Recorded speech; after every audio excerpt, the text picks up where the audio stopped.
Going live. Whoa! Give it a stab. That would be fun if I kicked your lock work off the bench. Would have been fun if you snapped that bench. Thanks everyone for Friday Night Live. We'll give it a sec while people are logging in. Have you got any viewers yet? You got 3. Oh, we've already got 3. Okay. 6. So 10. 10. It's fucking going up quick. Yeah, it'll be going up. People will be starting to see it on their phone. They'll be getting notifications, speaking for them live. Well, so for those people that are already logged in, hey, hit us a like and a share and all that sort of good stuff. People wait for us. This is people's weeks right now. They're waiting for us every Friday night. Everyone will be sitting there getting on the piss or getting some tucker in them on Friday night. Oh, Ken will be getting fish and chips. Yeah, Ken. Some fish and chips, mate. How's your chainsaw going? Yeah, Kathy and Gaz will be getting pizza. Yeah. So this is turning into a thing. This is like Seinfeld. Yeah. It'll be like the Goonies or whatever it is. Like even royalty tuned into that. Well, that's Friday night. Yeah. Bloody Harry Seacombe and Peter Sell. And what's his name? Jade's on, Brendan's on, Scoops is on. I told you I was sick. Scoops on. Scoops is on. Fucking Scoops. Hey Scoops. Ask him how his eels went. His eels? Yeah. Oh, something to do with footy. Yeah, No, same. Hey Scoop, how's the house tonight, mate? How was it all day? Was it a little bit on tense, a little bit walk around, a little bit? I want to know how his ammo's going because I was expecting to see him this week so we could muck around a bit more with his loads, but no. He's got a couple of kilos of my powder too, the prick, which I actually wouldn't mind back. I'll get you more. It's all right. Just hang on to it, but I might need it for some 50 fucking cows. Indian giver. Yeah. No. When we need to load some 50 cal, yeah, we need 218 to do that. And Shane Elmore won't give me any because he's a stingy bastard. Fucking Shane. I asked Shane. I says, "Oh, can you because he's like, oh, I'm down to my last 8 kilos here, and then I've got another 8 kilos in Perth." I'm like, you couldn't fucking 8 squeeze kilos. us. Yeah, you couldn't squeeze us a tin. So he just changed the topic. You're down to 16 kilos, Shane. Yeah, but he does go through a bit of it. So tonight we're going to be talking about the new MDT XRS chassis. It is the new one, isn't it? It's the new one, new one. Mm-hmm. It's been coming for fucking ages. Oh, sorry, we talking about MDT. 6 Yeah, I was talking. Oh, sorry, what did you say? The new MDT stock. Yeah, the XRS. XRS is the new, and you've got one here. Oh, I have got one so here. We're going to have a look at one of them. We're going to be talking about federal factory ammo because we just did a long range course on the weekend, and everyone there was shooting factory ammo, which is really spun out, yeah. And that went really well. One guy in particular was shooting just federal Powershok ammo off the shelf, and it went exceptionally well. And we're going to talk about that. And I'm going to 6.5 Creedmoor. Yeah. In Creedmoor. Bill's going to talk about a repair that he's in the midst of doing, and maybe give you a little bit of information about if you want to make springs and shit yourself. So we're going to talk about our new section called Why Are You Gay? And we're going to be talking about 270 Winchester tonight. Well, technically, it should be called Why We're going to roast your cartridge. Well, no, it's not always going to be that, yeah? This week is sort of like an exception in which it's one of those things that you can't help but hate on. It's been 2 weeks in a row now where we picked on... Well, I can find something wrong with any cartridge, yeah? But we're going to get to a point when we talk about stuff like 7x64 and I'm going to be like, there is nothing you could... And you're going to say, you fucking poofed it. So there's going to be cases where the roles are going to be reversed. But tonight, I think I'm going to have to make an effort to find things good about 270 as a cartridge. Well, what's that? What's that Chinese picture? And then we're going to talk about some specials that we got on. It's got the black and the white on it. What's that picture? Yin and yang. Oh, that's the yin yang. Yin That's yang. the Well, that's Tao kind symbol, yeah. of like we are. Doesn't matter what you're going to say. I'm always going to try and fucking go the opposite. No. It's We're like the two. It's more like me and your missus. We're like the two ends of because I'm the white one with a little bit of Polynesian in me, and your missus is the black one who's had a bit of white in her. Ooh. Nice. Let's hope Steph's not watching. She won't be watching. Because I've got a feeling she'd fuck you up. You're going to go home tomorrow and go, did you see what Zaine said on fucking... Yeah. Steph will probably agree with me. She'd be like, I was going to say more like we're sort of like more like the two ends of a double-ended dildo. What do you do when you misses? No, me and you. Oh, okay. Yeah, I'm the good end. You're the one that goes up the arse. Well, I got a bit rough. Anyway, so that's what we're going to be talking about tonight. But the first thing we're going to talk about is Bill's shit, old shit, because that's what apparently people want to watch. Pew pew, old shit with Bill. And when Bill finishes, I'm actually going to talk about something briefly before we jump into everything. But old shit with Bill, and we need like theme music or something. I'm going to actually grab the camera so people can get closer looks and shit. Or do you want to do it? Yeah, I'll bring it forward for you.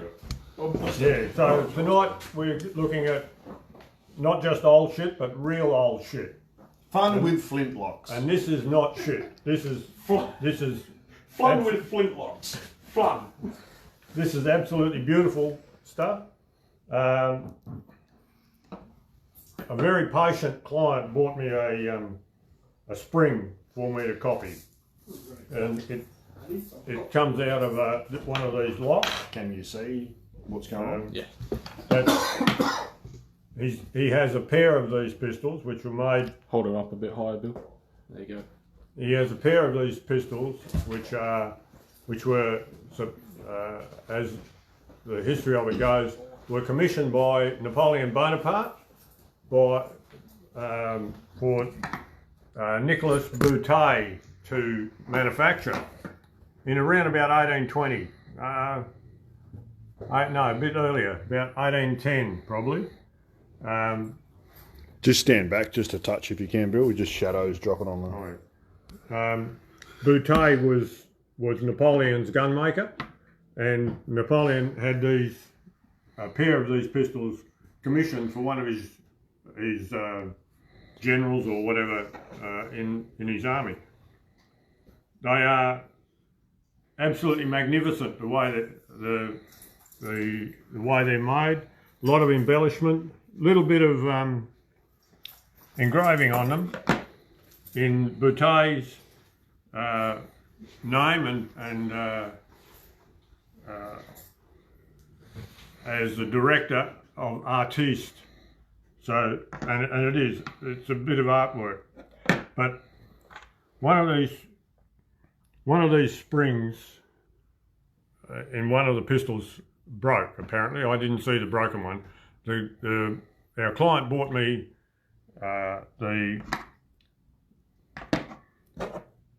the one out of the other pistol.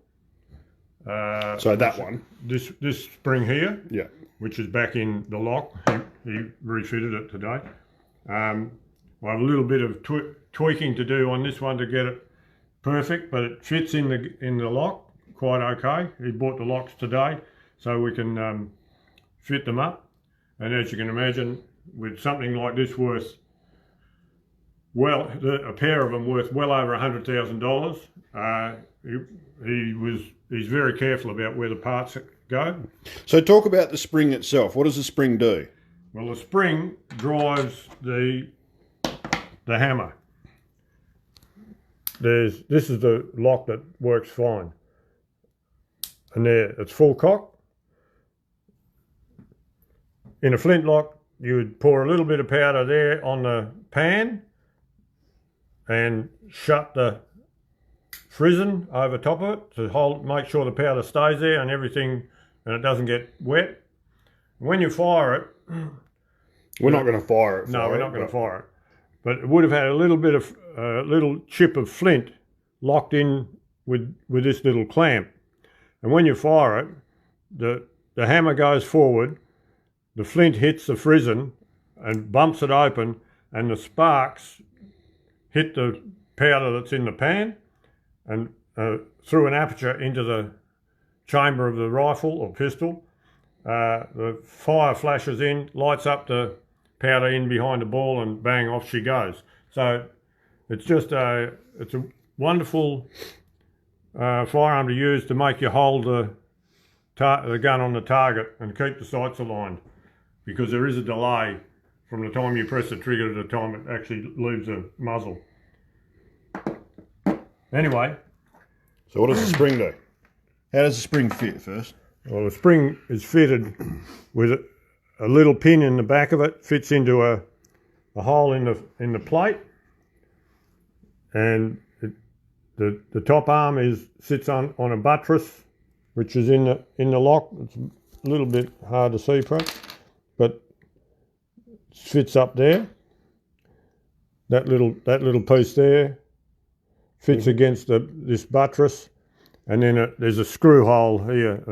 One little screw holds it in against the plate inside of the lock plate, and the bottom arm has the hook on it,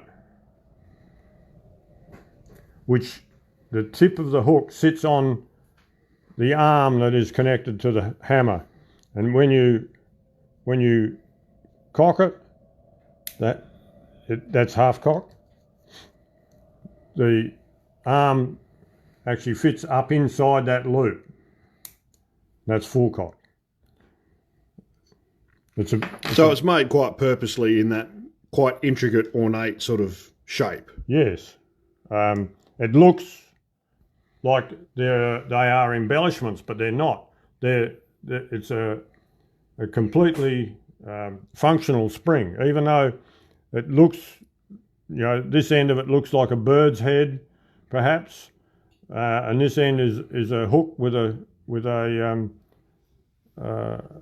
piece taken out of it, but which does nothing. But what allows that leg to come up into that gap, I suppose. But that's about it. That's right. But you could have made it differently. You didn't have to make it that embellished. Right. But he didn't have to, but he did. Because it's a piece of artwork as well as being a functioning firearm. So how did you go about making the spring? A lot of work. For fuck's sake, Bill. What time is it, Bill? The time is very late. Fucking. Well, first I sourced some quality spring material from a spring maker. Good client of ours, and good client of ours, yes. Gave us a bit of spring and all the chemical details and everything too. Yeah, he gave us all the heating, annealing, and tempering details for it, and we have an digitally controlled electric furnace for doing this sort of stuff. But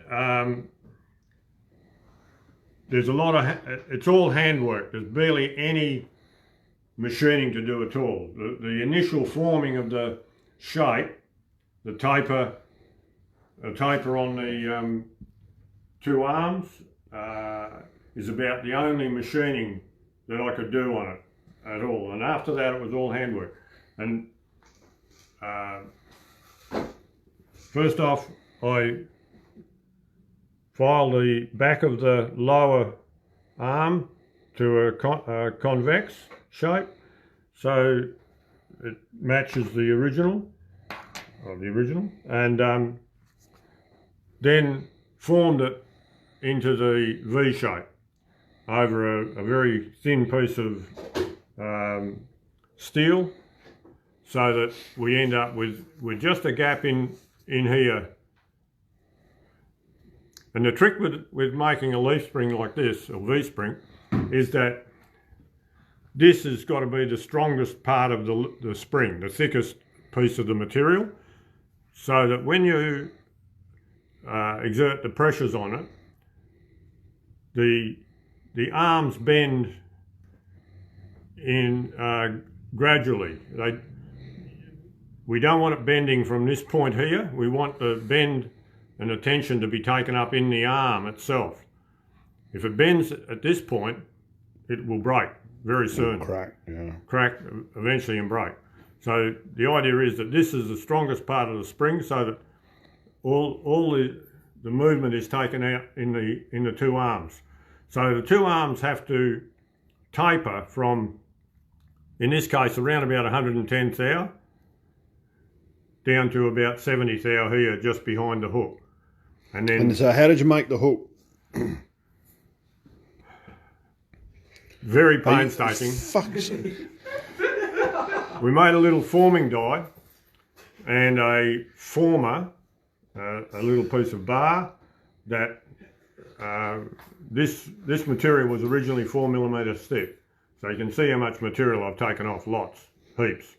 That's only just 2 millimeters, or 1.8 millimeters just there. So we made a forming die, bent it here first and got the rough form, measured it off, heated this portion up and sat it in the former, and then my erstwhile apprentice Me. wielded the hammer and the former, and I held it in place and offered all the instructions that needed to be done. And I hit it perfectly, with perfect precision, with that fucking big sledgehammer to form the shape. What did you do, Zaine? Or dug a hole? Dug a hole, hit it with a hammer. Yeah, we got the form pretty close to what we needed, and then it was a matter of continuing to file and sand and shape and polish to get the exact shape of the original. And one of the hardest things to form, I don't know if I'll focus, but can you see at the start of that loop is that sharp corner, that sharp shoulder? That was one of the hardest things to make, because it was really, really easy while you were forming it to round that off. Yeah. But that was we got that in there quite nice. Very almost perfect to the original.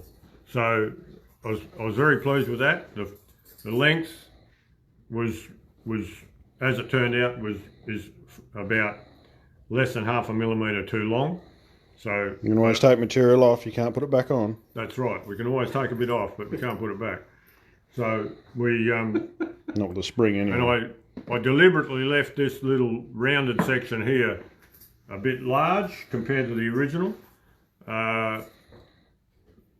thinking that it was just an embellishment, but it turns out that it's an important little, not a roller, but it's a bearing for the hammer itself. Bearing surface for the hammer to cock. Yeah, it's a critical dimension from the pin to the end of that. Yeah. Which we didn't know because we didn't have the locks. No, we didn't have the locks at that time. But anyway, we got pretty well everything else correct. So how'd you make the bird's head? And don't say fucking hard, like or difficult or very, very time consuming. Over about 4 hours, I guess, of filing this shape, getting the hook. And that's an actual 4 hours. This isn't like Bill's story about how he'd walk in the snow to school in the morning and shit when he was a kid. This was an actual 4 hours. Yeah, it was a lot of work to make sure that hole was in the correct position in relation to the pin, and the little foot that sits up against the buttress inside the lock. So it's because there's a lot of places here, because when you're making one of these springs, you're progressing along, and I will admit that I made 2 prototypes, virtually partially made them. What happened to the first prototype? What happened to the first prototype? Is that the one that someone fucked up on? Yeah, someone fucked it, did they? Yeah, someone stuffed it up. The same guy that dug a hole, I think. Yeah. But anyway. Have you got the one that you fucked here? This one here is the Right. one that... So that was the first one you made? No, I made a couple before that. Oh, okay. But I only sort of partially made them. I did one, did the bend. I wanted to see how the material formed, how easy it was to form and how it turned out. Didn't crack, you know, sometimes it scales badly and you're going to lose a lot of material to get it clean again, and you've got to be sure that you're going to have enough material there if it scales to be able to clean it and get it still be over dimension so that you can afford to polish and so on later. And one of the problems is you do a function, part of the function like bend it, and then, well, first off I did all the filing on the back of that, the lower arm, and then you got to bend it and make sure that it bends in exactly the right place, so you've got enough material here to do the hook, and then file out the top one to get the right taper and end up with the correct thickness here. so that this is the thickest part of the spring at all, and then it tapers from there to there, and then the same again on the bottom, which we were lucky. We formed the hook roughly by forging it with a little former die and a hammer and a punch, and then file this out and get it to taper from about 100 thou, 110 thou there or something, 108 thou, down to 70 thou here across this form here, and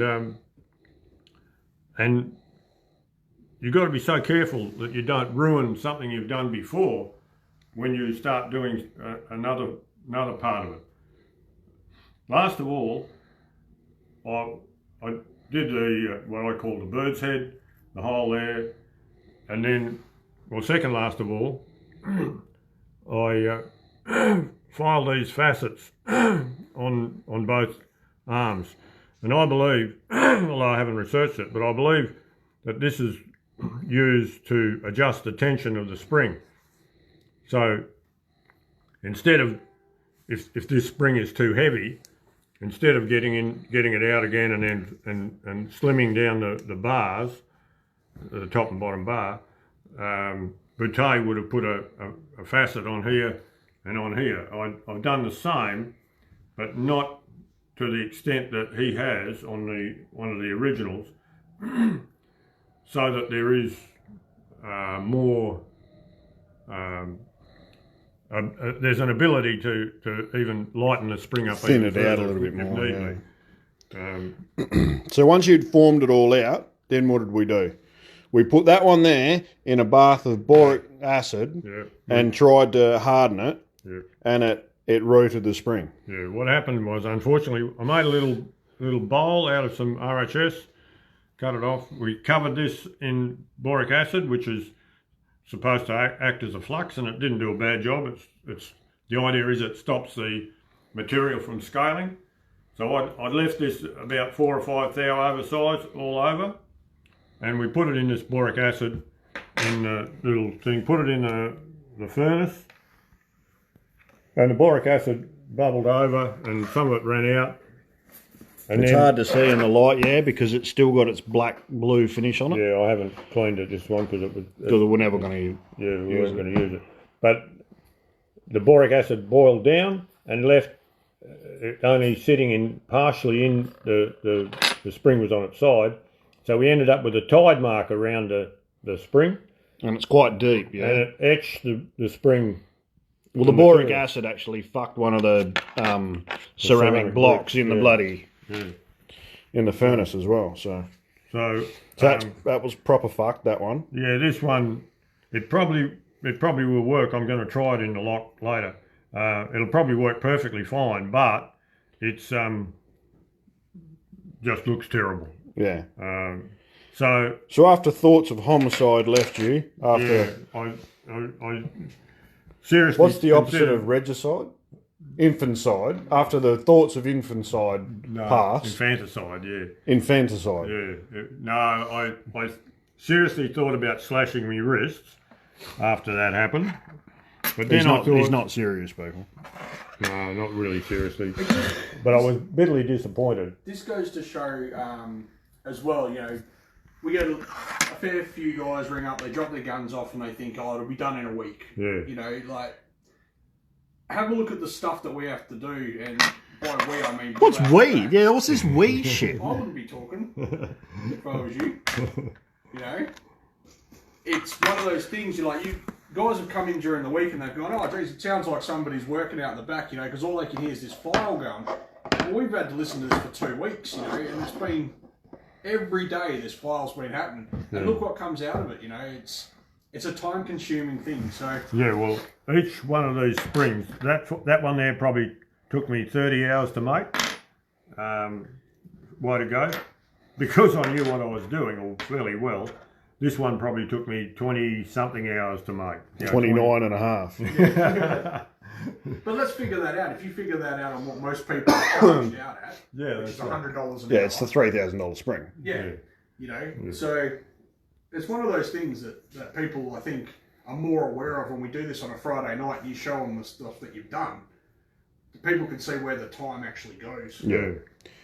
Anyway, we reheated this one up. Yeah. Do you remember what you heated it up to and quenched it? 875. 820 degrees. 820 degrees. We heated that one up to. Then we quenched it in oil. Yeah. I thought they could see me. I gave it a polish because Did you get the scale on? there wasn't much scale on it because it had done well. We wrapped it We in wrapped it in alfoil. alfoil, and alfoil helps to keep the atmosphere away from it. And if air can't get to it, it won't scale. Even wrapping it in alfoil, it 95% clean. When I took it out, it was just a matter of polishing it up a bit. And I do that as a funnily enough, as just a thing I do when I make a spring, because I told Zaine, and he found it hard to believe. When I was in year 10, I had a wonderful manual arts teacher named Richard Bredmere, and he taught us huge amounts of things, lots of different things. But one of the things he taught us was how to make a spring, and a leaf spring at that. And the idea was that in those days we had these little tiny furnaces for actually heating up the soldering irons in a little gas furnace. And what we did, though, he was quite a smart bloke. We heated up our spring in these little gas furnaces and then quenched them in water. And then his instructions were we had to polish them to get them perfectly clean again, because we were going to temper them with just with an oxy torch. And the idea with the tempering, we just sat them on a brick and just warmed them up with the oxy torch, and then at one end we would see a straw colour come onto it, and we would just chase the straw colour all the way up and then finish. And then you leave it to cool air temperature, just in still air, and that's tempered. And what's tempering do it? Tempering takes the stresses out of it, and Gives it its spring and stops it being so fragile and shit, doesn't stops it being brittle. It does a wonderful. It turns just an ordinary piece of steel, not terribly ordinary piece of steel. It's a steel with a reasonable amount of carbon in it. It turns it from just a soft, or when it's annealed, it's just soft. You can file it, drill it, do whatever you like, bend it. But when it's tempered, it's become its actual job. It becomes the spring. So in that case, it gives it the spring. Yeah. So you tempered it at 345 degrees. Because nowadays we've got ovens and shit, electronically controlled stuff to do it. And that when it comes out like this, so you can see the colour difference between those two. So you can see that blue colour that's come through it. That's the tempering colour that we want, and it goes right through the steel. That's how you know it's tempered, and then you can polish it back from there. Yeah. So you would do the same thing with a knife if you were making a knife or a chisel or something like that. Pretty much. A knife, you'd probably temper it a bit more, just so it's a lot stronger rather than fragile. Whereas with a chisel, you would do it less, so it keeps a better edge. That's right. It makes it tougher on the cutting edge. Yeah.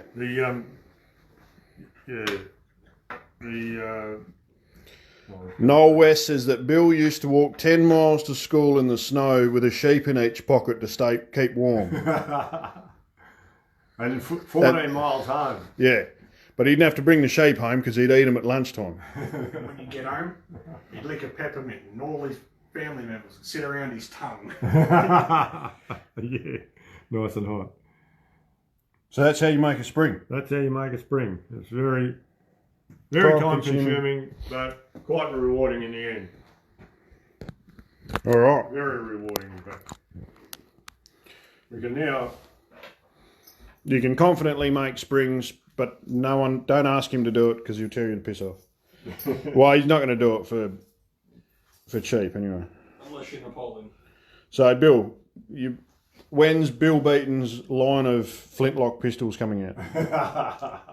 Never. Never. All right. So if you're wondering why Bill's missing a tooth, it's meaning he got in a fight today.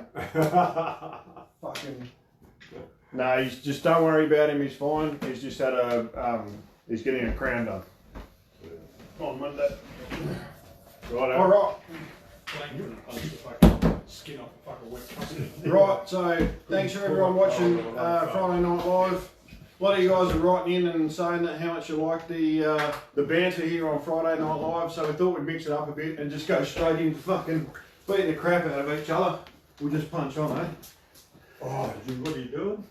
Just put fucking water everywhere. He's decided to spill water all over my phone. Oh, it's on your phone. Yeah, you know, bit. Oh, he's...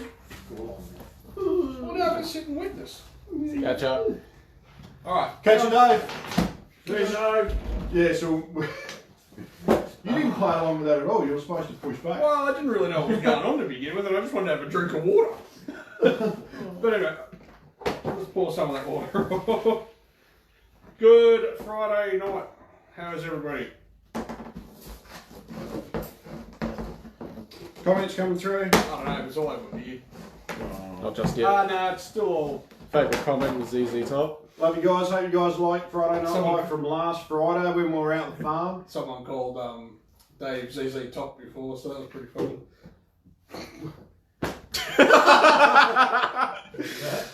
Oh, he just threw the fucking tissue and it's got stuck in the crack of the fucking... I got it straight into the end gun cabinet. Nice. You're Cool. So yeah, appreciate everyone that tuned in last Friday when we were out at the farm. If you haven't seen it already, we're out at the farm shooting some rifles, showing you guys some custom rifles that we built. One of his guns, which we'll pull out tonight. Yep, it's changed a little bit since you've seen it last week. And shot the Verticaran as well. So if you want to see a Verticaran in action, go to last week's episode. Yeah. But tonight, Is it on YouTube yet? I don't know. I don't know. Doubt it. Might be on YouTube, you don't know. I doubt it. Cool. What are we going to look at first? What do you reckon? Do you want to just go in order? Yeah, we can go to order. I reckon it's definitely worth talking about, you know, how well the factory ammo went out on the course whilst we're there, so we're already talking It's about not in fucking order, Okay, is it? okay. Just get the... Oh, we'll do it in order. I'll do the second one first. I don't need it. I could put that out for your sake, because you don't know what's ever going on. Like, No, it's hard to when somebody stitches you up every week. stitches you up. Yeah. 13 I weeks reckon- alone. I reckon I've been what- stitched up again. I reckon what we should talk about this week is this, and then all of a sudden it changes 4 minutes from the fucking... Fuck off! I'd have 3 goes at that. Yeah, I know, that was good. Yeah, I'm just going to drop it a bit. So what is this? Alright, so from last week you guys might have remembered we had the 6mm Punchy out. It had the Bell & Carlson Varminter stock, I think it's called, on it. So it was a factory stock. It used to come on the Weatherby Vanguard sub-MOA, so I was just running the factory stock on it. A couple of months ago though, I decided that I would like to try out this new product from MDT, which is their XRS chassis. When did it come out? The XRS? Start of the year? Nah, after SHOT Show. Oh, okay. Yeah, after SHOT Show. So it was released, I think it was hinted at beforehand with a like Christmas wrapping and stuff on That's it. actually a really cool barrel profile. Well, who did the barrel profile on this one, Zaine? I don't know. Oh. Did you order it like that or? No, someone barrel profile. It's probably Bill. You would have fucked it up. Ooh. Oh. No. Oh, did I actually profile this barrel? Yeah, you profiled it. How did I profile it? What, by hand? Yeah. Did I? Yeah. For you? Yeah. Fuck. You could have polished it for me though, but you didn't. I asked for it to be nice and shiny, and you said, "Nah, I'm just going to sandblast it because I hate you." So it was very nice. That sounds more like... That was something that you said. Anyway, let's move on from that. Alright, so it's the XRS chassis. So I was actually quite excited to see what their offering would be. As we know from MDT. Your cheap piece of judgments are on the wrong side. No, they're not, because I'm left-handed. Just shoot right-handed. No. It's a right-handed gun, just shoot right-handed. Take it. You don't have a look at it. Alright. So yeah, I have actually moved them over to the left-hand side. Look at me, I'm gay. I'll shoot left-handed. Keep going. No, don't worry. No, we'll be here all night unless you hurry up. No, I can just go. You're going out on the piss tonight. I am going out on the piss tonight, so I don't really care. Woohoo! So it's an alloy chassis, yes, but covered in skins. In polymer, yeah. So it's actually like a Seiko TRG. Exactly. Or like a KRG. KRG. Yeah. So that's actually what I was really excited about, because as we know from MDT, most of their offerings are 60, 61 aluminium, so they are susceptible to getting both hot and cold when you leave them out in the weather. So this one here was something that I really wanted to have a look at and to see whether that would happen. This one will still get hot and cold if you leave it out. It will, but it's not metal hot. Yeah, so you're not going to burn your hand on No, it. Your hand's not going to stick to it at night. You don't have to wear gloves. Exactly, yeah. So that's why I wanted to have a look at it. And it's turned up, and it's actually, I'm actually really, really happy with it. So if I haven't had a chance to shoot it, I actually only just got it today. Threw it in the chassis, just for you guys tonight to have a look at. But a couple of the features. Keep going. Couple of the features. Just looking at these new maps. It's running the flat forend, so kind of like the HS3 forend. Oh, do you have options there, or is it just... No, that's it. That's all you get. It's but more like the, HS3 it's or the ACC, or... Well, yeah, the ACC, though, has got the integral arc rail on it, whereas this one doesn't. So it's still got... Do we have an ACC on order? I've got an ACC here, yeah, but I've also got one on order for a Savage. But you've got one here, an ACC. Yep. For a Remington. Just over there, yep. Short action? Nah, long. So the ACC comes with the integrated or integral arc rail, whereas this one doesn't. It has just your M-lock fittings underneath and along the side, but they do arc rails that will M-lock onto it. So if you want to arc rail it, you can. Very, very generous barrel channel, which I was quite impressed with as well. Being that, you know, some guys like to run really heavy barrels on these. Yeah, it's just a straight conduit. So you can just run an 1.25 inch straight barrel. Yeah, and it'll fit, no problems at all. Does have the barricade stop, so like the ACC, ESS, and the new TAC 21, it has got the barricade stop there in front of the mag well. Rear mag release, which is awesome, and it's ambidextrous. I'll say that again. Ambidextrous, so you can use it both sides. So for left-handed shooters such as myself, I can use it either side. Zaine can't because he's shit. You can't reach it anyway with those little short fingers. No, I can't. Yeah, go on. Put your hand on the grip like you're going to shoot it and open the magazine without taking your hand off the fucking... Oh, you can just reach Done it! How does that feel? So if you've got women's hands, you're still going to be able to reach it. Stick that up your ass. So all your little men out there, your 5'2", dwarves and hobbits and stuff, hobbit will still be able to use this gun. Some people just get born with surgeon's hands, and other people just get born with ham hocks, like him. Like, that's not a real hand, that's used for chimps. Right?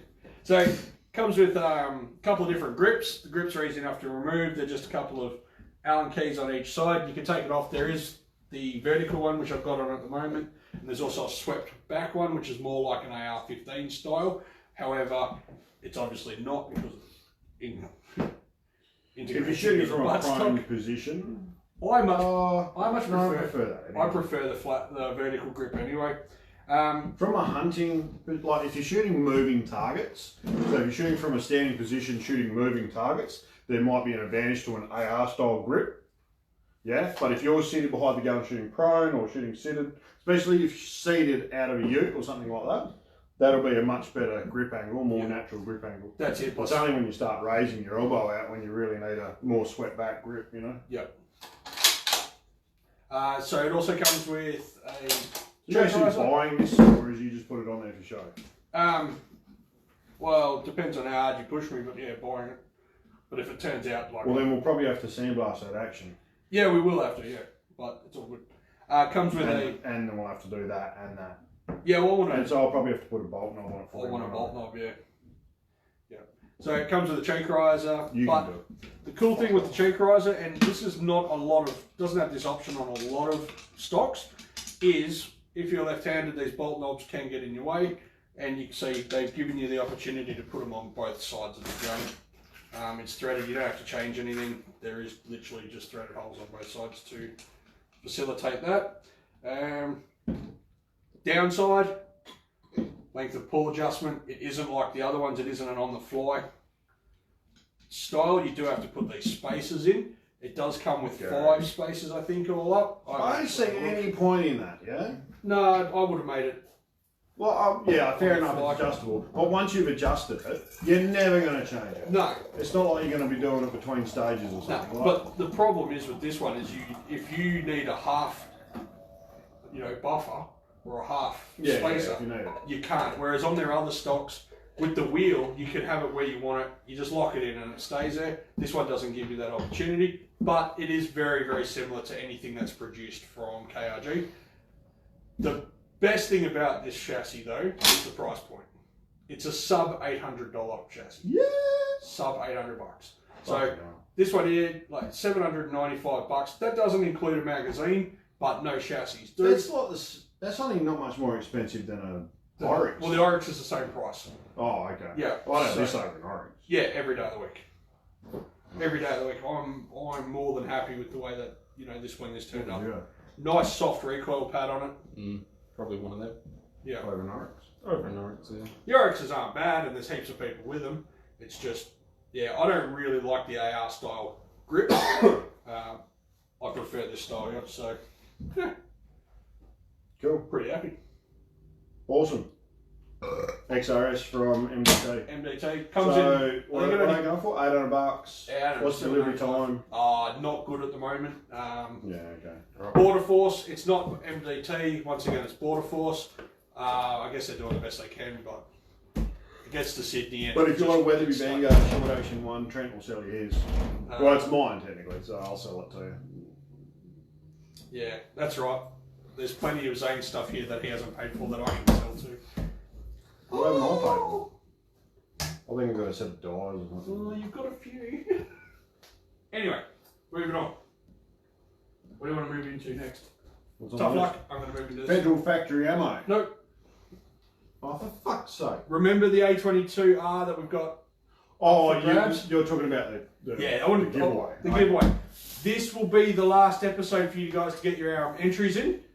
I know I said I was going to give you just a couple of weeks, but suck shit. I've decided. That is a couple of weeks, Yep. isn't it? I've decided this is it. So get your entries in. So next Friday we're going to be drawing it. Next Friday we'll draw it. And how do you get in the entry? Alright, so you've got to like the Beaten Firearms Facebook page. You've got to tag 3 mates on one of these episodes. And you have to tell us in the comments below what you like best about the show. So why you like me more than you like him. That's it. That's as easy as it is. And after that, we'll pick the best one. Looks as though your mum's going to win it. That's Even right. though she probably prefers me over you anyway. No, she actually told me that she prefers men. So get on it, guys. Get on it because, like I said, this is the last episode. Bye, Roscoe. Have a good one. Alright. I'll see you tomorrow. You guys Yeah, see need you to get tomorrow. on it. I need to give it away, so let's do it. Okay, factory ammo. Okay, so we went and did the long range shooting course on the weekend. Some of you guys would have seen some of the pictures and stuff from there. It's a really good weekend. Good bunch of guys. How many of us were there? There was 9 of us there. There was 5 shooters And Me there was a and few you. of us. So and some support staff. yeah. Of course, that was a really good weekend, yeah? So We'd actually like to throw a really good thank you out to Scoops and Mel for coming out and yeah, I want to thank Mel anyway. yeah, well, yeah. So Thank you. Scoops and Mel, really appreciate you helping out for the weekend. Mel cooked up a really, really good feed. As per usual, she's absolutely a champion. You would have seen the cheese boards that she does, which are really good. Yeah, But it's everything else that goes on the cheese board as well. and the 2 days that she puts in to really help us out. Yeah. So we really do appreciate it, Mel. Thank you very much. Not only that, she keeps Dave in tow. In line. Well, that's right. Yeah, she keeps Dave from doing Dave things. Yeah. Blowing us all up. Yeah, mainly that, yeah. So, all the people that did the long range course though, they were all shooting factory ammunition, which was really nuts. Oh, like except for 90 Tony was doing hand loads. Oh, was he? In his 308, yep. Oh, you told me they were factory. No, I told you they were loads. What project was you using? I'm not sure. I wasn't really. Okay. Didn't Anyway, know, so. most people were using factory ammunition. So, and like one of the guys was shooting some Seiko TRG ammo. TRG ammo, yeah. There was some, some match ammo and all that sort of stuff Yeah. from different guys. Yep. And then one of them was shooting a 6.5 Creedmoor, which he'd only just got, and we took out 100 rounds of this ammo for him, which is 6.5 Creedmoor Federal 140 grain soft point ammo for shooting game. Their Powershok. To shoot on the course, and he actually did really well. So the standard deviation on his round. So like if you've got really bad reloads, yeah, or your gun's just not suited to it or whatever, you get a standard deviation of like 20 or more, yeah. Feet per second. Feet per second. Standard deviation 20 feet per second. If you've got like like factory ammunition, the general consensus is that you'll have somewhere between 10 and 15 feet per second standard deviation in your rounds. And if you're reloading, then you should be getting at least 10 or less standard deviation in your rounds. And so that's the spread of the velocities should be quite low. Well, he's shooting factory ammo through his rifle. He actually got an SD, I think it was 6, yeah, with this stuff. So it was really good. So there's a lot of people out there who are like, oh, you can use match ammo.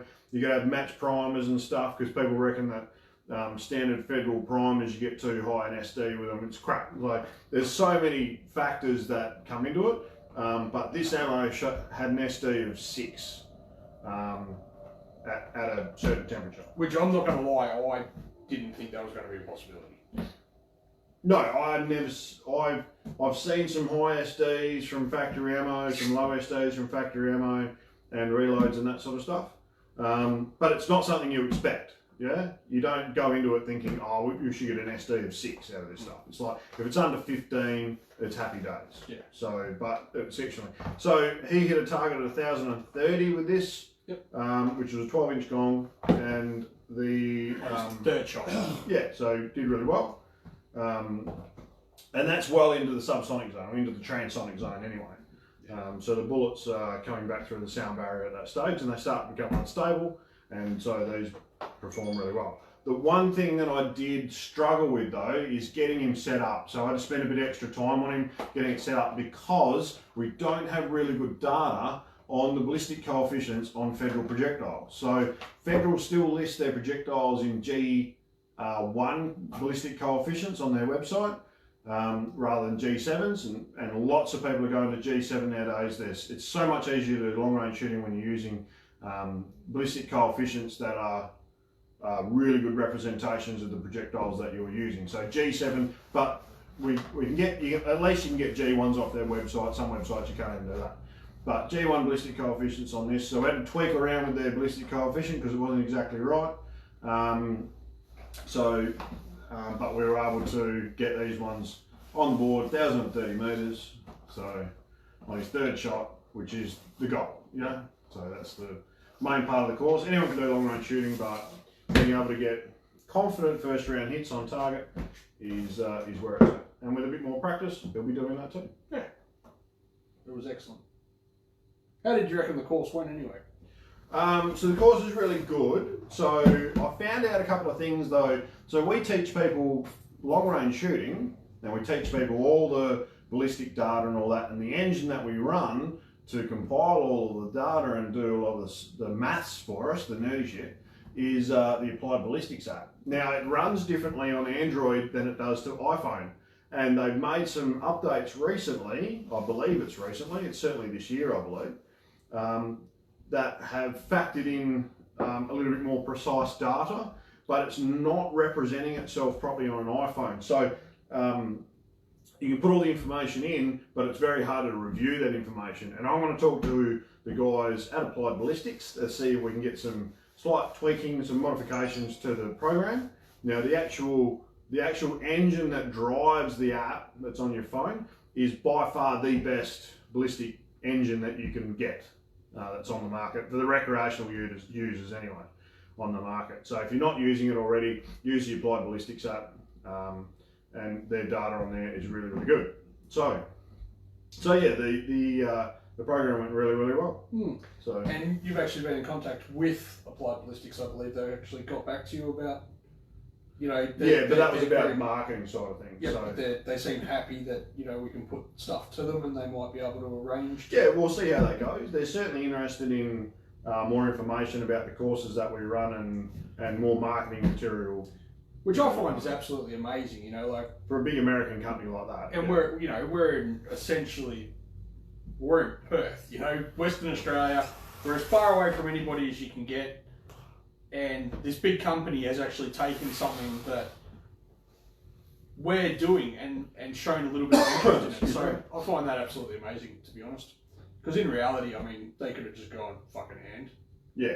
Catch it. Whatever. Yeah. Well, you guys Yeah, shoot good on you. I thought you still threw rocks. Here's a lawsuit for using our Yeah, that's IP. it. You know, making money out of our IP. But yeah, they go. I see on YouTube. They go to these big shoots every bloody week. You know. Yeah, they got like a trailer sort of set big up. caravan type trailer set up, and they turn up at a shoot and help everyone with their bloody ballistics data and bloody. Yeah, good bunch of guys. God, I'll say. They love what they do. So, specials. Alright. Same ones as last week. Yeah. I don't think we talked about them, but Nah. if you get our emails, they were on the emails from last week, but they're still going. So lead lenser, CCI standards, and So CCI C35 is the ones that everyone loves for target shooting. Yep. I think they're 20% off. 20, yep. Lead lenser was 20 as well, I think, and all knives are 20 or 25%, something like that. All knives are 25% off. So Yep. skinning knives as well. We've got some SOGs and whatnot on the shop. Yeah, and we've got the Green River AOS rolls, which go really, really well, guys, if you're looking for it. A hunting set, and some Dexter.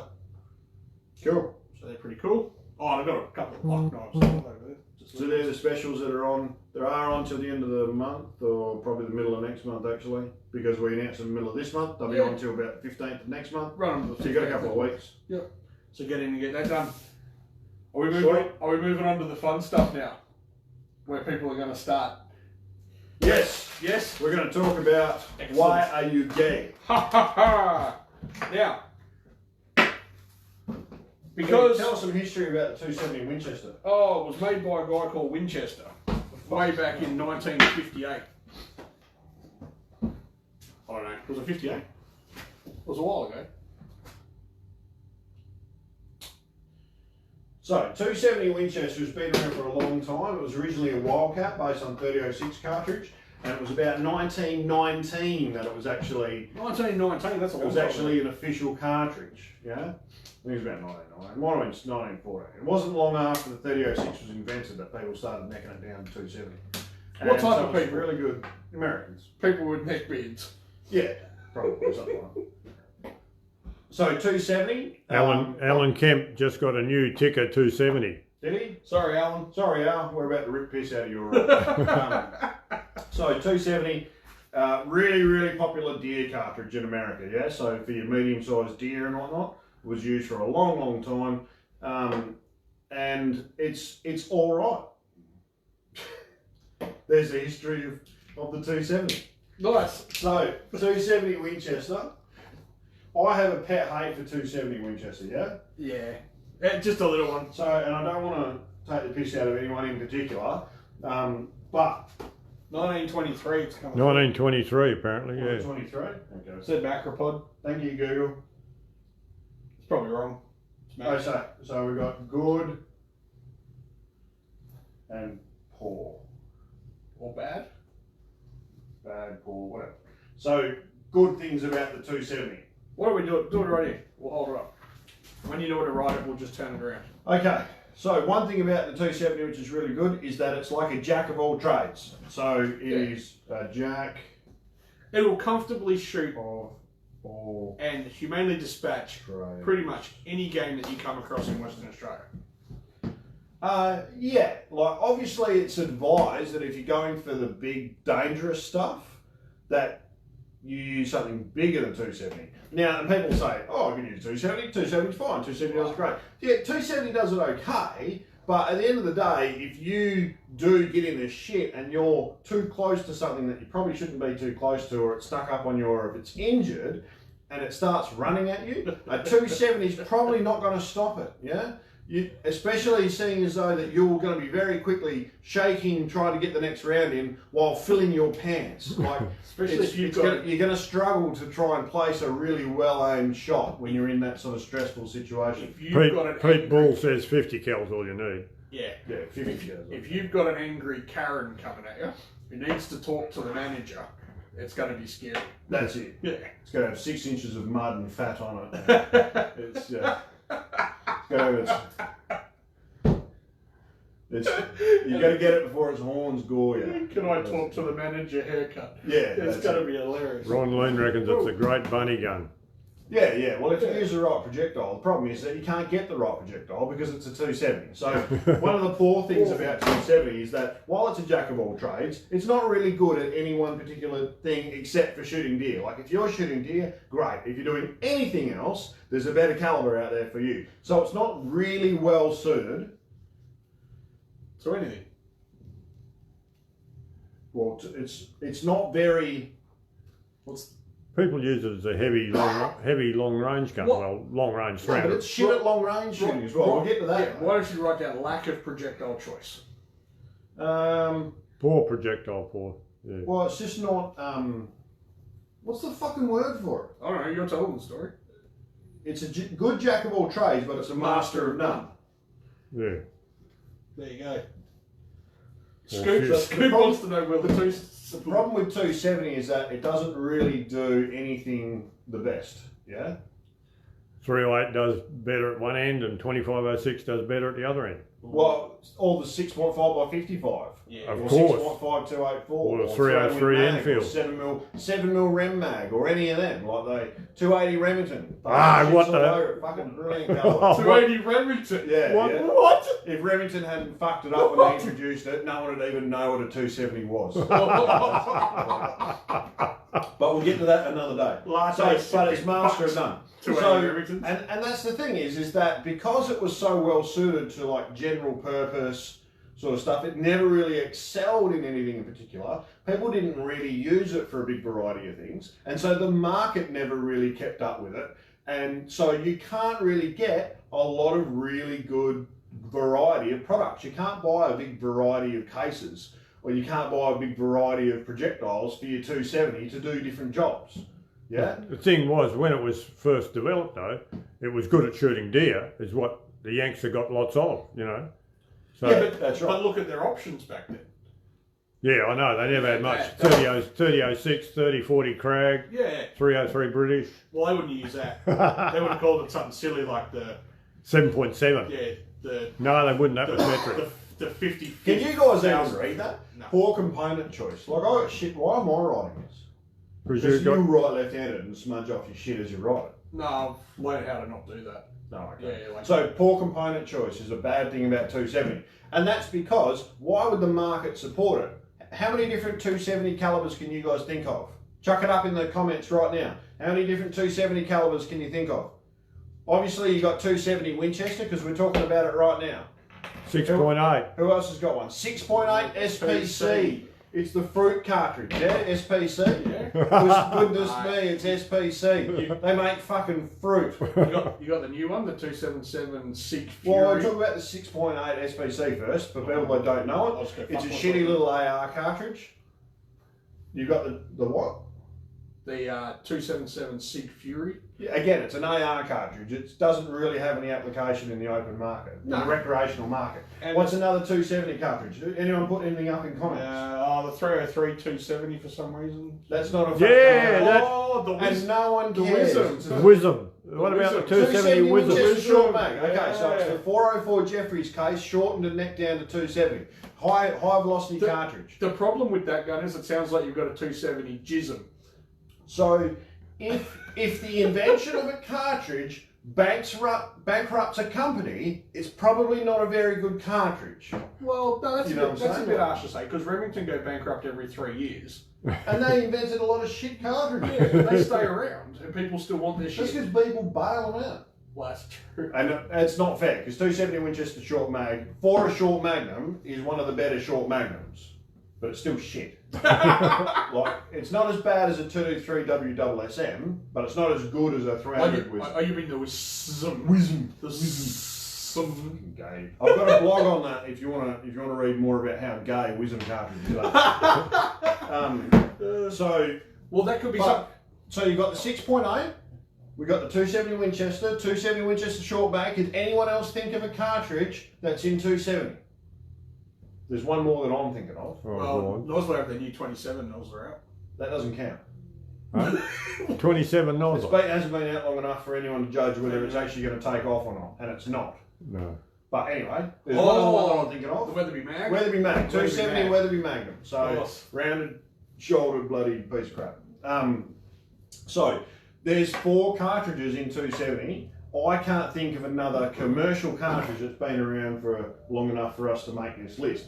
And this is the thing, if there's only 4 cartridges out there in 270, who's going to make projectiles and that sort of stuff to support the rounds?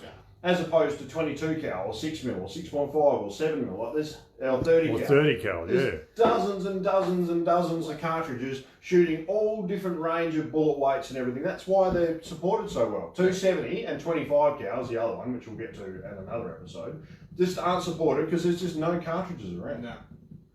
And they're like hitting an 8-iron when you just hit a 9 or a 7. Yeah, sure. Yeah, there's other shit that's there that'll do the job just as good as them. Yeah, that's it. There is. So, good thing is that it's a jack of all trades. Poor thing is it's a master of none. No good component choice. What else? Good. If you like men, they will come and they will like talking to you about it. You want to have another crack at that?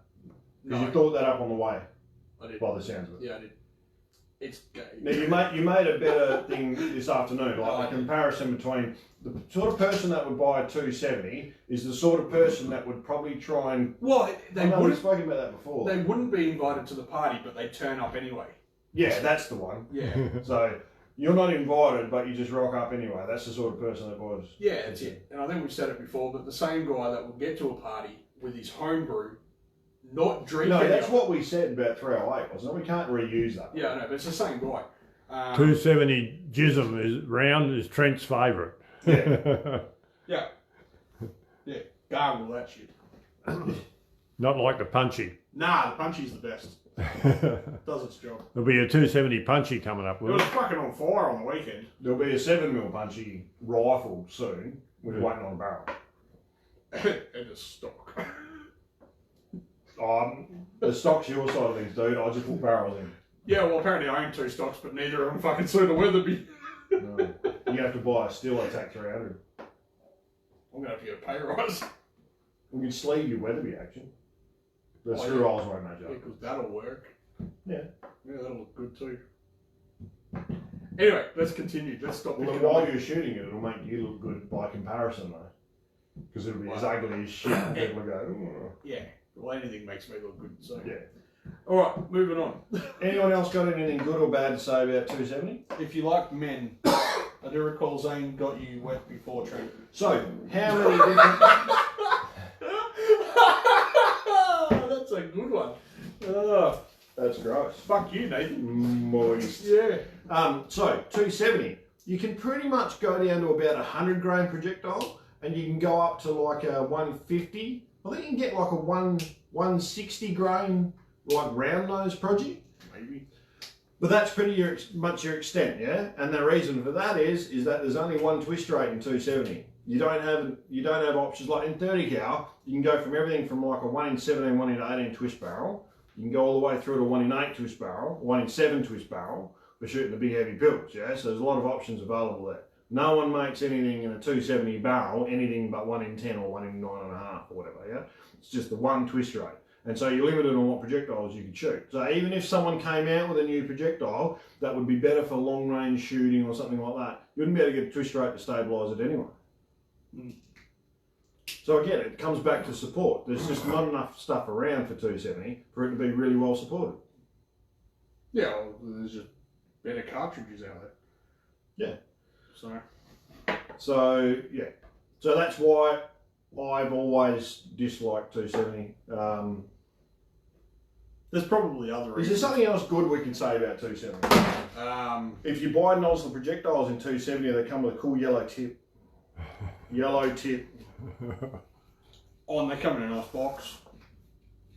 And in reality, it is a nozzle ballistic tip, so it is a So nice, the it is a problem nice projectile. you're probably going to have though is because the yellow tips catch the light really well, especially from a spotlight. Kangaroos will see them coming. Pete reckons dildos come in bigger sizes than 270. I would hope so, mate. I want to know how he knows that. Yeah. And It's just bland, says Scoop. Scoops, yeah. But Bland. it's Scoops. It's just bland, says the guy with the Swede.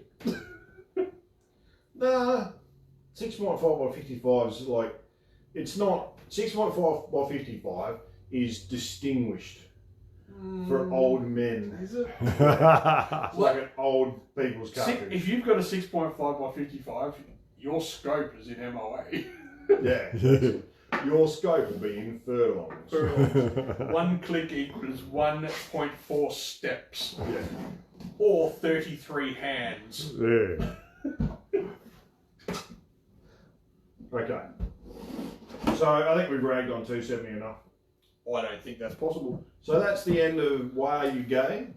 So if you do want to buy a 270, just make like 270 is a good cartridge. I'll just say the closing comments. 270 is a good cartridge.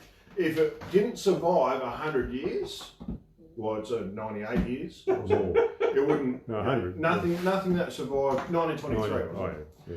Nothing that survives 100 years isn't good. Yeah. Well, so it's Donald good Trump at was like born a while ago. yeah. He's alive. It's good at doing a range of things. In WA, there's probably just a few better cartridges out there. 6.5 by 55 is a gentleman's gun. Yeah, gentleman's gun. I think a 270 though, it's for guys that want a long action, so they can say they've got a long action, but they don't want the long action punch. Is there many long range cartridges that aren't met performance by new WSM rounds? What? Can you say that again? Well, it's gone now. Oh. Was that English or? No. Stuart reckons didn't the guy in Wolf Creek use a 270 to knock off tourists? So there you go. If you got a 270, you're a serial killer. Nathan reckons the 55 is the round in to use for closet hipsters. And the 6.5 would stop a stampeding giraffe. Yeah, 6.5 will stop a stamp. People who get 270s in Australia are trying to be unique but don't have the balls for something they haven't heard of. No, so it's a good cartridge, all-round cartridge if you're shooting medium game. So if you're shooting stuff like goats, donkeys, horses, like camels, because they're not dangerous, so you can shoot them with a 270 and that's all right. It's marginal, only up close though. And pick your projectile really, really well. Wild horses. If you are shooting, like if you do want to set it up to shoot like kangaroos or something like that, you need to go for a VMAX. VMAX make a 110 grain projectile, which is fragile enough to shoot that sort of game. Nosler make a 6.8 custom comp, which we've actually found out is actually not fragile and goes straight through a lot of things. And that's what you're going to find with a lot of 270 projectiles. If you try and shoot smaller stuff, thinner skin game, you shoot foxes, roos, that sort of thing with it, the bullet's going to go straight through it. You're not going to kill it. It's going to run off. It's going to bleed out and die somewhere else. And no one really wants that to happen. You're better off choosing a cartridge which you've got a projectile selection which is a bit more fragile, yeah? Or there's a lot better long range cartridges out there too. So the problem is that you're going to have with a 270 relative to even a 6.5, you're going to have a lot more wind drift. You're going to be losing your energy a lot quicker. It's going to come back through the transonic zone, and that's going to limit your distance. So if you do want to shoot, you know, reasonably long distance, choose something other than a 270. Yeah. Cool. Is there any questions that we need to answer? No, not yet. There's What's just on there? people throwing it. I reckon what we should do is throw out there a we would like to do this every couple of weeks, rag on a calendar. So throw it out there what you. I think we'll do it every week. Okay. So throw Something out there, in the and we'll comments. try and we'll weigh up the goods, the pros and cons of each one, and we'll talk about a little bit about the history if I can remember something off the top of my head. I won't because you don't know shit. yeah, pretty much. The only other thing I was talking about though is I was going to talk about, and this will be the end of the show. So I watched a video recently about Stephen Fry. Stephen Fry was on video, and everyone knows who Stephen Fry is. He's a big fat prick. He's not fat anymore or something apparently. No. Big guy, big pommy guys in movies and that sort of shit. Very highly intelligent. QI or whatever it was. What was the show that he had? Yeah. Sure. Yeah.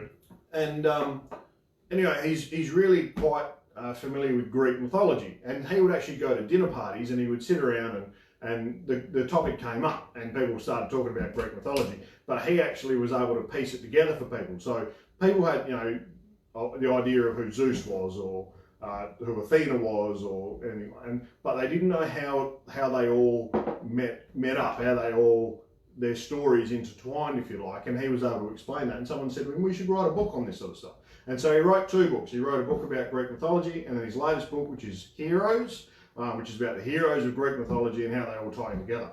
But one of his favourite Greek gods was and he understands that this is all mythology. It didn't actually happen.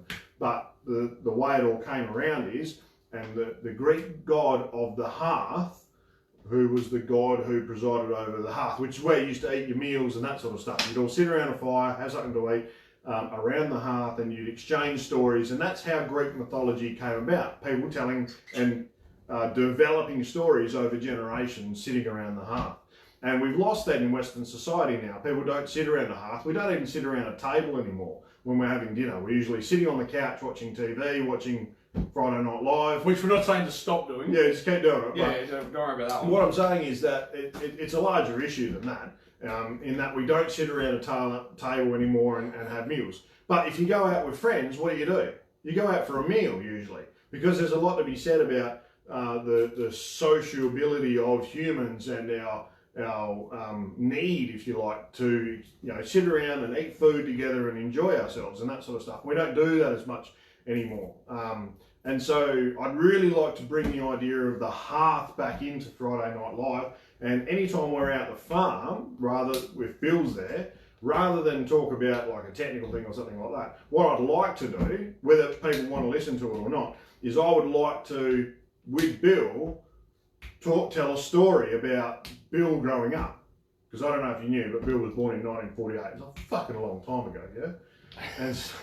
And so he's got a lot of stories which I find really interesting, and they're not necessarily interesting because they're about my family. They're interesting because about the time when Bill grew up and how he grew up and on the land and that sort of stuff, and how he used to hunt and catch and kill rabbits and sell them and that sort of stuff with his brothers and cats and all that sort of stuff, and growing up out in the country and that sort of stuff. And so I think those sorts of stories are the stories that we should be, and they're really, really interesting. So they're the sort of stories that we should be telling and making sure everyone knows about history and that sort of stuff.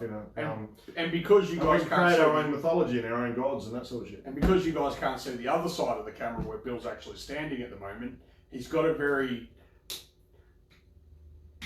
face on at the moment. Like, did somebody want to run this past me first? Well, I'm running it past you now. So if we're out the farm, we're going to have a big fire going there, and you guys can tune in. And I think just the sake of having the fire there, because there's something special. There's something. How many macropods has Bill fucked up? Lots. How many macropods? Yeah, kangaroos. I forgot that's what the collective term for. Macropod. How many has he fucked up? Last time I went out shooting with you, and then we came like when Bill taught Chuck Norris how to shoot. Yeah, well, that was a fair while back. Yeah, that's it. So Bill taught Chuck Norris how to kill 2 stones with 1 bird. He once ran a bicycle race. No, I went out shooting with Bill, and we're shooting foxes, and a kangaroo come along, and we're like, we need some dog meat. Bill, can you shoot the root? He didn't want to shoot the root. And that's because he didn't need to at the time. And I think a lot of people miss that out as well. Like a lot of greenies would like to think that we're just all bloodlust, senseless violence and that sort of stuff. Like they would like to paint us all in that picture. Absolutely. When really we're environmentalists, perhaps better environmentalists than most greens are. Yeah. There's no old shooters who aren't conservationists in some form or another. Yeah. So people just there's no bloodlust anyway.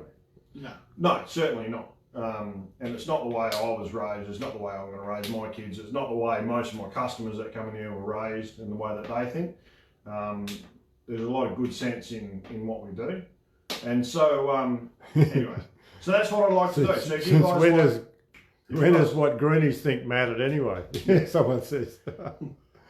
Dead right. If you think politically though, like some people are going to differ quite drastically from greens, but really there's no reasons, like other than the greens, their ideology prevents them being us and them being allies. Yeah. But really, there isn't a huge difference in the core values between us and Greens. The problem is that they're a lot more fundamental and ideological than what we are, and that captures them, and they get stuck in that. Yeah. When really, if they could let go their bias, we would actually be a lot better force, both of us. But the problem is that they latch on to ideologies that think that we're enemies and shit. Yeah, and they won't ever change. No. Oh, closing signal. But we won't change either. I mean, most shooters are pretty dyed in the wool in what their ideology is, which is unfortunate. Yeah. So I think keeping an open mind is very important. And if there's one thing I know about you, Zaine, it's your open-mindedness. I don't know if that's an insult or not. All right, you got to go and get on the piss, yeah? I do. All right, he's going out for a drink. I'm going home to my wife and kid. And appreciate it, guys. We'll catch up with you guys next week. So remember, like the video, share it, tag 3 of your mates in the video to go in the chance to win the Savage Lever Release. Yeah, and don't forget to write down why you like watching the show. Yeah, it doesn't hurt to share it as well. Yeah, that's it. So get on it and have a good weekend. We will see you guys It's later. obvious they like the old shit. Chuck your comments in, like the video. If they like the old shit, well, they probably tuned off already and gone and had some dinner. They're probably on the piss themselves. All right, catch you later, guys.